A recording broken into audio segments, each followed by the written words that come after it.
హైడ్రా పేరుతో కాంగ్రెస్ నేతల వసూళ్లు, పేదల వాడల్లో దౌర్జన్యం, పైసలు ఇస్తే సర్వే చేయం, ఇవ్వకపోతే కూల్చుడే, కాంగ్రెస్ ఎమ్మెల్యే అభ్యర్థి ఫిరోజ్ ఖాన్ పంపాడంటూ బెదిరింపులు, నాంపల్లిలో వెలుగులోకి వచ్చిన ఘటన.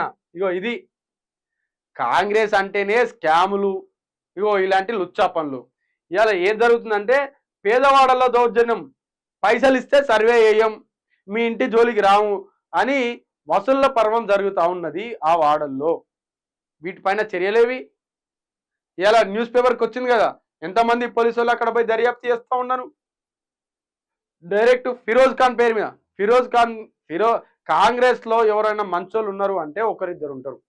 ఫిరోజ్ ఖాన్ ఉన్నది ఉన్నట్టు మాట్లాడతాడని ఒక అది ఉన్నది ప్రజల్లో. ఇలా ఆయన పేరు చెప్పుకొని అక్కడ వసూలు చేసుకుంటా ఉన్నారు. మరి ఫిరోజ్ ఖాన్ దీని మీద స్పందిస్తూ ఉంటాడా, లేకపోతే కాంగ్రెస్ ప్రభుత్వం దీని మీద చర్యలు చేపడుతుందా, లేకపోతే అక్కడ ఉన్న లోకల్ పోలీస్ డిపార్ట్మెంట్ వాళ్ళు దీనిపైన ఏమైనా చర్యలు తీసుకుంటారా అనేది ఇంకా వేచి చూడాలి. వాళ్ళ జీవితాలతోటి మాత్రం ఆటలు ఆడుకోవాలి, చదరంగం ఆడాలి, వాళ్ళని నడి రోడ్ల మీద తీసుకురావాలి. ఇదే కాంగ్రెస్ పార్టీ ఎజెండా. హైదరాబాద్తో కాంగ్రెస్ నేతలు వసూళ్లకు పాల్పడుతున్నారు. ఇప్పటికే అలాంటి ఘటనలు కొన్ని వెలుగులోకి రాగా ఆదివారం అలాంటి ఘటన మరొకటి వెలుగులోకి వచ్చింది.